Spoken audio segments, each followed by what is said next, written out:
नमस्ते। स्वागत है आपका धार्मिक रिदम्स में। आज हम आपके लिए लेकर आए हैं एक अद्भुत कथा जो भगवान श्री कृष्ण, सत्यभामा, रुक्मिणी और तुलसी जी के महत्व को उजागर करती है। तो चलिए इस कथा में डूबते हैं और जानें कि भक्ति का असली मोल क्या होता है। यह कहानी भगवान श्री कृष्ण की दो प्रमुख पत्नियों सत्यभामा और रुक्मिणी की है, जो दोनों ही उनसे बहुत प्रेम करती थी, लेकिन दोनों की प्रेमाभिव्यक्ति का तरीका अलग था। सत्यभामा, जो अपनी सुंदरता और आकर्षण के लिए प्रसिद्ध थी, को अपने रूप पर बड़ा गर्व था। उन्हें लगता था कि उनकी सुंदरता ही भगवान श्री कृष्ण का उनके प्रति अधिक स्नेह का कारण है। उनका मनोभाव यह था कि उनके रूप और धनी संपत्ति के कारण ही श्री कृष्ण का प्रेम उन पर अधिक है। एक दिन देवऋषि नारद मुनि भगवान श्री कृष्ण की सभा में पहुँचे। सत्यभामा को यह जानने की उत्कंठा हुई कि क्या वह अगले जन्म में भी श्री कृष्ण को अपने पति के रूप में प्राप्त कर सकती हैं। इसलिए उन्होंने नारद जी से निवेदन किया कि वह उन्हें ऐसा आशीर्वाद दे जिससे अगले जन्म में भी भगवान श्री कृष्ण उनके ही पति बने। नारद मुनि, जो अपने बुद्धि और व्यंग्य के लिए जाने जाते थे, ने सत्यभामा को यह सोचने पर मजबूर किया कि यदि वह अपनी प्रिय वस्तु इस जन्म में दान कर दे तो अगले जन्म में वह वस्तु उन्हें प्राप्त होगी।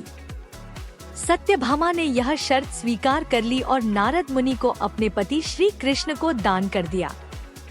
जब नारद मुनि श्री कृष्ण को ले जाने लगे, तब अन्य रानियां, विशेषकर रुक्मिणी, ने सत्यभामा को समझाया कि यह कितना बड़ा त्याग है। लेकिन सत्यभामा ने गर्व में आकर इसे चुनौती के रूप में लिया और नारद जी को श्री कृष्ण को ले जाने की अनुमति दे दी। नारद मुनि ने एक नई शर्त रखी, अगर सत्यभामा श्री कृष्ण के बराबर सोना और रत्न उन्हें दे सकती हैं, तो वह उन्हें वापस कर देंगे। सत्यभामा ने तुरंत ही अपने आभूषणों का ढेर लगाना शुरू कर दिया। अन्य रानियां भी अपने आभूषण तराजू में रखने लगी।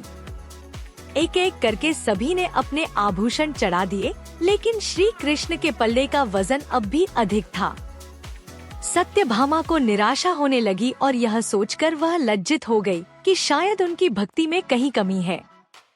उन्होंने अपने सारे आभूषण चढ़ा दिए, पर फिर भी पल्ला हिला तक नहीं। यह देखकर सत्यभामा का गर्व चूर चूर हो गया। रुक्मिणी, जो श्री कृष्ण की परम भक्त और आदर्श पत्नी मानी जाती थी, ने यह सब देखा। वह शांत और विनम्र स्वभाव की थी और भक्ति में उनकी गहरी आस्था थी।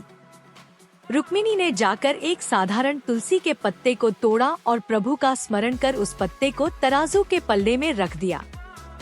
उस पत्ते के रखते ही तराजू का पल्ला संतुलित हो गया। सभी लोग यह देखकर आश्चर्यचकित रह गए।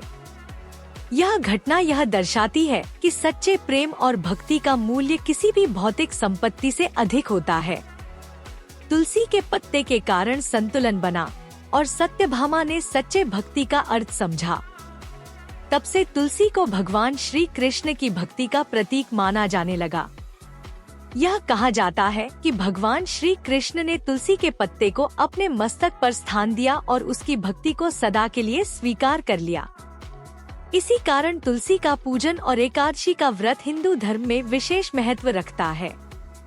रुक्मिणी की सच्ची भक्ति और निस्वार्थ प्रेम का यह उदाहरण हमें यह सिखाता है कि प्रेम में दिखावा नहीं, बल्कि निष्ठा होनी चाहिए। आशा है कि इस कथा ने आपको भक्ति और प्रेम का सच्चा अर्थ समझाया होगा।